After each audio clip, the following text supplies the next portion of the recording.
Efeknya kayak yang awal tadi kita cerita, akhirnya dia juga ngeri pakai helm itu karena semuanya udah goyang, semuanya udah rekondisi, belinya mahal, dijual lagi. Nggak bakalan. Susah.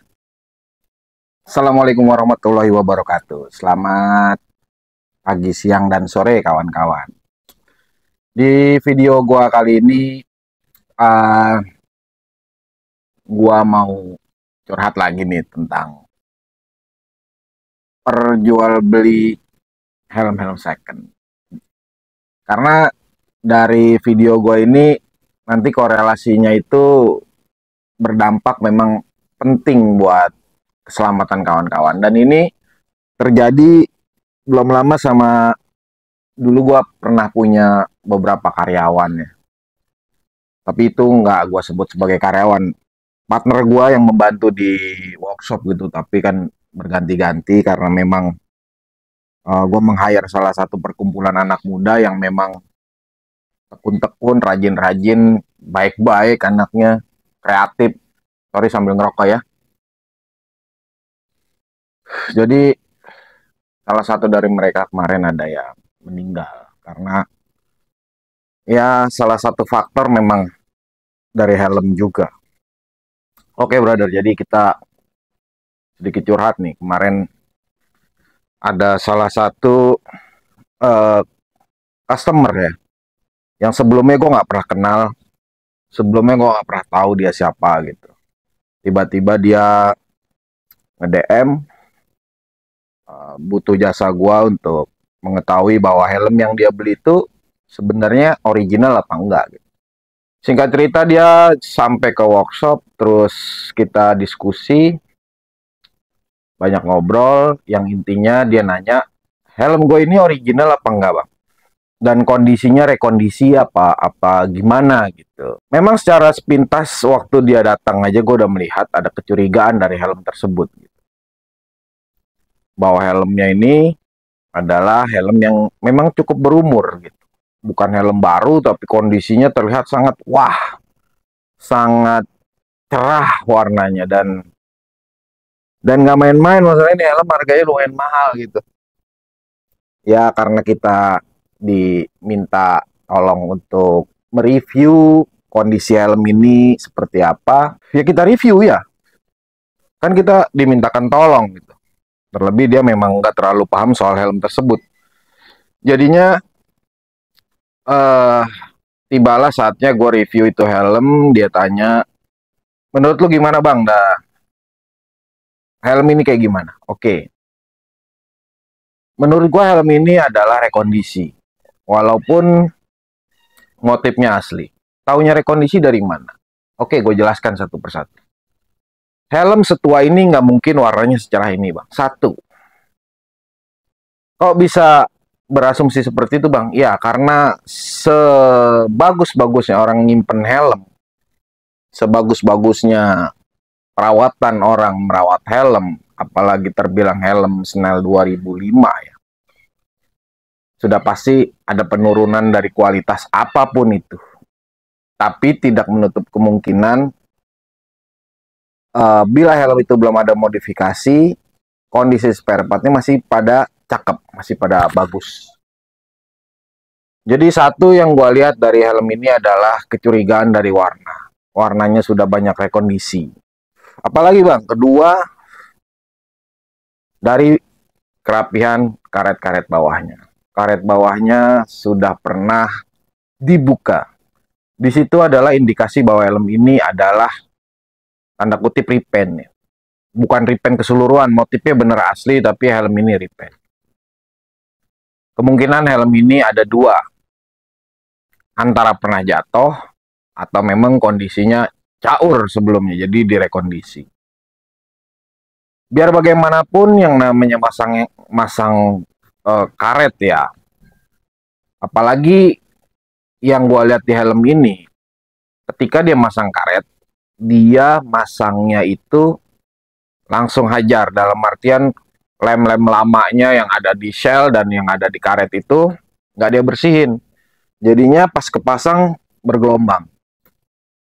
Itu ciri-ciri kecurigaan gua di helm ini.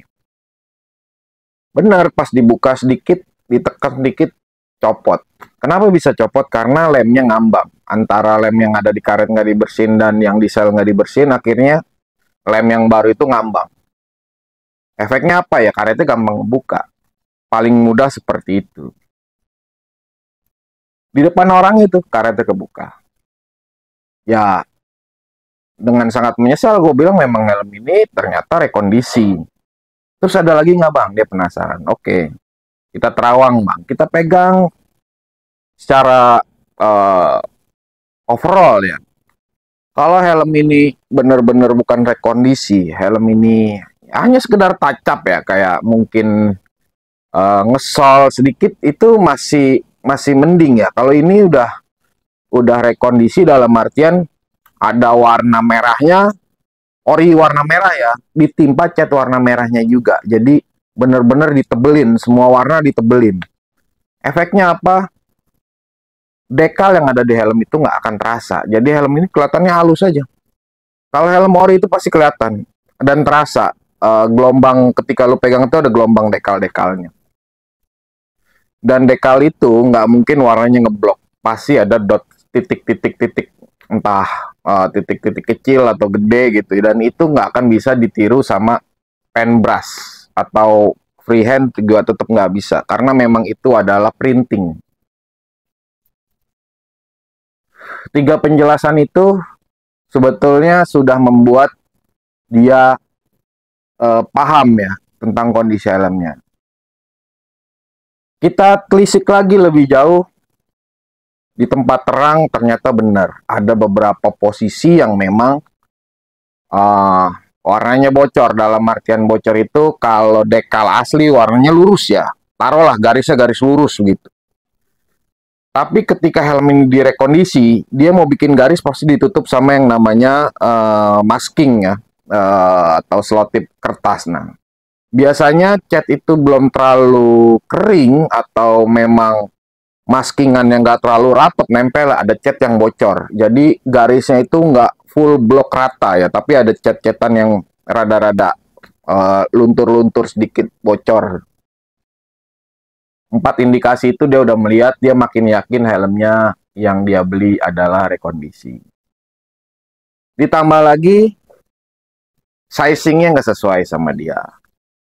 Yang katanya helm ini size-nya adalah L, tapi ternyata helm ini size-nya M. Akhirnya apa? Sakit dipakai. Karena pasti neken. Secara memang secara sel mungkin sama, tapi untuk IPS ukurannya pasti beda. Dan yang lebih parah lagi ketika dipegang IPS udah goyang. Memang ada beberapa helm yang bisa dicat IPS-nya dilepas, ada beberapa helm yang IPS-nya dicat itu nggak boleh dilepas. Contoh kayak helm-helm Jepangan, helm Asia rata-rata itu IPS-nya nggak akan bisa dicopot karena apa? Dilem. Demi apa? Demi keselamatan si penggunanya.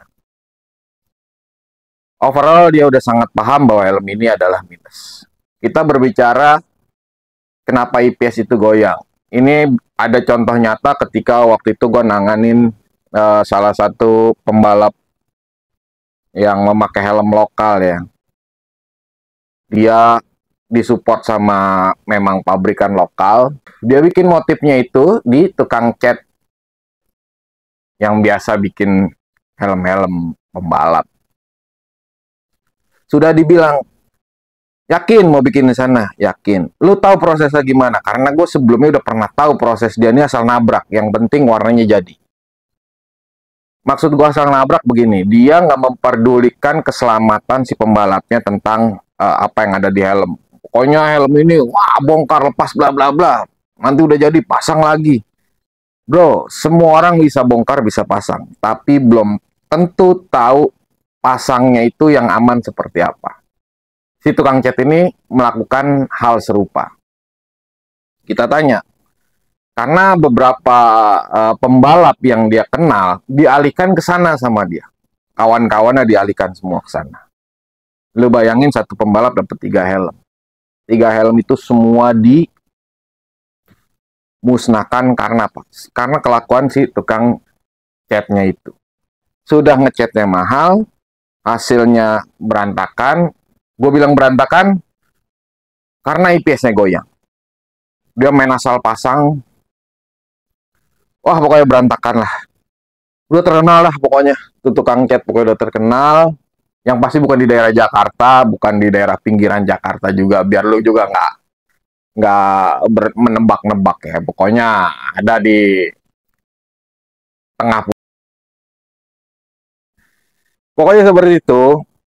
Akhirnya semua helm pembalap yang dia rekomendasikan ke sana yang memang di bawah bendera satu helm lokal yang kita support ini, itu dimusnahkan oleh pabrikan karena apa? Karena ulah dari tukang catnya yang suka nabrak peraturan dari keselamatan ya.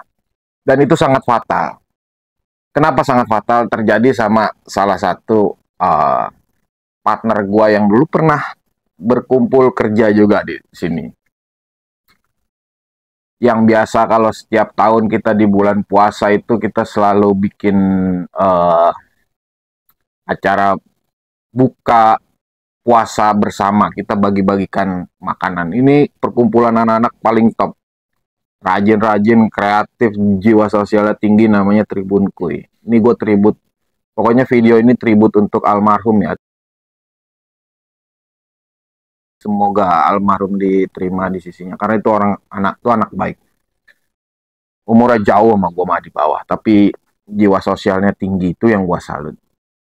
Ternyata almarhum didiagnosa ada cairan di otaknya.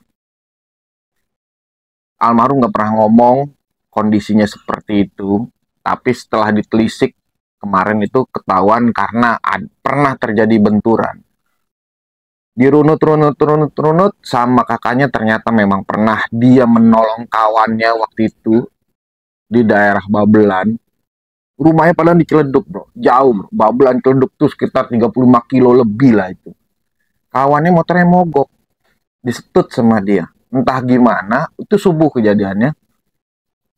Dia jatuh, kepalanya terbentur. Padahal sudah pakai helm yang proper. Itu sudah pakai helm yang proper. Masih bisa berakibat fatal buat si pemakainya. Apalagi helm yang sudah rekondisi, yang udah dibedel, yang udah dibongkar IPS-nya, makin bisa memperparah. Ini pakai helm yang benar-benar sehat. Karena nih anak paham helm. Karena pernah kerja sama gue. Gue udah kasih tahu helm yang begini yang layak lu pakai. Kalau yang begini lebih baik nggak lu pakai. Ya dia jalanin itu semua. Ternyata kejadian masih seperti itu. Lagi nyetut, keserimpet, kena trotoar. Itu pakai helm yang proper. Masih bisa menyebabkan adanya pendarahan atau ada cairan di otaknya. Akhirnya apa? Selang berapa tahun dari kejadian kemarin meninggal dunia. Yang dia rasakan pusing, berkepanjangan, sakitnya luar biasa. Yang dia pikir itu cuma penyakit biasa. Ternyata penyebabnya dari jatuh yang sepele gitu. Nah, dari sedikit curhatan kita ini kita petik bahwa kalau memang mau beli helm, terutama helm second, lu cek dulu kondisinya. Lu pegang dulu IPS-nya. Kalau IPS-nya goyang, lebih baik jangan lu terima. Apalagi kalau memang helm itu X-Repaint ya. Kita nggak pernah tahu helm itu bekas crash parah atau kayak gimana. Karena setahu gua, yang namanya orang ya mau cepet dapet cuan, udah asal bongkar, ketika dipasang lagi udah asal pasang aja. Toh yang punya juga nggak tahu, cuman mentingin motif doang. Efeknya kayak yang awal tadi kita cerita, akhirnya dia juga ngeri pakai helm itu karena semuanya udah goyang, semuanya udah rekondisi, belinya mahal, dijual lagi. Nggak bakalan. Susah. Terutama lu jual sama orang yang ngerti helm. Udah busuk gitu helm. Nggak bakalan ada yang mau beli. Karena apa? Karena semua menyangkut soal keselamatan. Jadi ya hati-hati kalau untuk beli helm. Lu cek banget helm ini benar-benar sehat apa enggak, kayak kondisi apa enggak, karena semua menyangkut keselamatan. Ingat cerita yang tadi tengah. Karena ulah tukang cat berapa banyak helm yang memang harus dipakai sama si pembalap, helm baru lu padahal itu dimusnahkan gara-gara ulah dari tukang cat tersebut. Ya karena cuma ngejar cepetnya aja, ngejar cuannya aja, yang penting bisa dapat penghasilan, tapi tanpa tahu teknik-teknik ngecatnya. Sekelas Drudi aja ngecat helmnya Rossi itu kagak pernah dibuka UPS-nya, nggak pernah dibuka karetnya, masking semua. Yang terjadi di sini beda, saking kreatifnya dibongkar semua. Ketika udah dibongkar semua, ya udah masangnya salah-salah aja. Ntar kalau ditanya, gue kan tukang cat, gue bukan tukang helm, bukan tukang rapin, itu beda lagi. Udah sering itu terjadi, dan itu banyak banget helm kayak gitu-gitu masuk ke tempat gue. Gue cuman bilang gini aja, bro ini IPS sudah goyang, ini masangnya lagi udah kagak benar. Kalau lu pakai cuman buat harian sih, ya kalau bisa kecepatannya jangan lebih dari 60 deh. Kenapa bang?